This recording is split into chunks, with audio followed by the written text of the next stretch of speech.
Let me ask you something. Have you ever looked at your bank account, saw a number so low it made your stomach turn, and thought, how in the world am I supposed to save money when I can barely pay rent? If that's you, I want you to know something. You're not alone. And more importantly, it's not impossible. Today, I'm going to show you exactly how to start saving money even if you're broke. No fluff, no millionaire advice that assumes you make six figures. Just real, practical steps you can take starting today. First, let's clear something up. Saving money isn't about how much you earn. It's about how you manage what you have. Yes, income matters, but mindset matters more, because even people making $100,000 a year can still be living paycheck to paycheck. And I've seen people making minimum wage still find a way to save. So let's begin with step 1. Track every dollar. If you don't know where your money is going, you'll never control it. Take 1 week and write down every single thing you spend money on. Use your phone notes. Use a free app.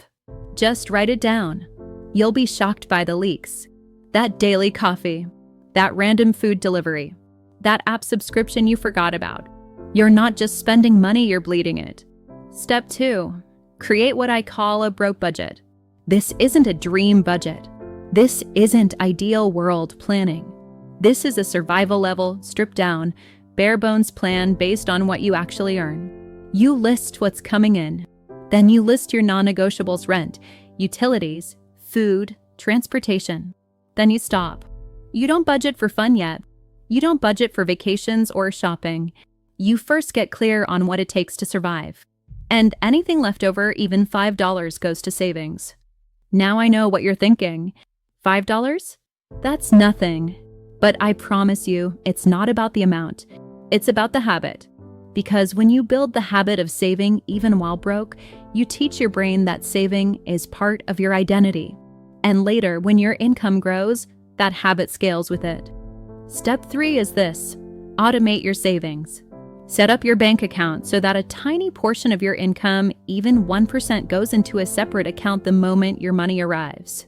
You should not see it. You should not think about it. Make it automatic. This is called paying yourself first. And it's the #1 strategy that self-made people use to get ahead financially. Because if you wait until the end of the month to save, you'll always find a reason not to. Step 4, cut without guilt. This one's tough, because we all want to feel good. But when you're broke, your priority isn't comfort, it's freedom. So unsubscribe from things you don't need. Pause the streaming services. Stop ordering takeout 3 times a week. This is temporary discomfort for long-term relief. You are not punishing yourself. You are rescuing yourself.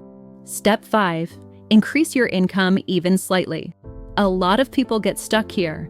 They say, I can't save more because I don't make enough. And that's valid. But what if you could bring in an extra $50 a week? Could you sell something you don't use? Could you freelance 1 hour a night? Could you take surveys, babysit, flip something online? This isn't forever. It's just enough to build momentum. And that extra income goes straight into your savings. Let's talk about step 6. Use the 24-hour rule. Every time you want to buy something that's not essential, wait 24 hours. Don't buy it immediately. Let your emotions cool off.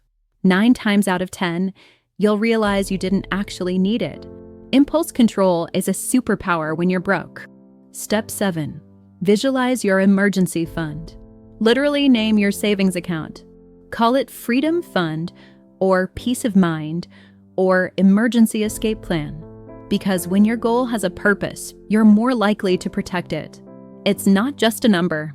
It's a lifeline. Step 8. Stop comparing your timeline to anyone else's. Social media will lie to you. It'll make you feel behind. But no one posts their bank statements. No one brags about living paycheck to paycheck. Everyone's pretending, and the truth is most people aren't saving either. So, don't chase the illusion. Stay in your lane. Build your own momentum. And finally, step 9. Celebrate your small wins. Saved $10 this week? That's a win. Canceled a useless subscription? Win. Made lunch instead of ordering out? That's a win. These small victories compound. They build belief.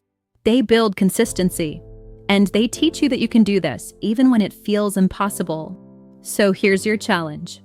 Today, not tomorrow, not next week, today, I want you to open a free savings account online and name it something powerful.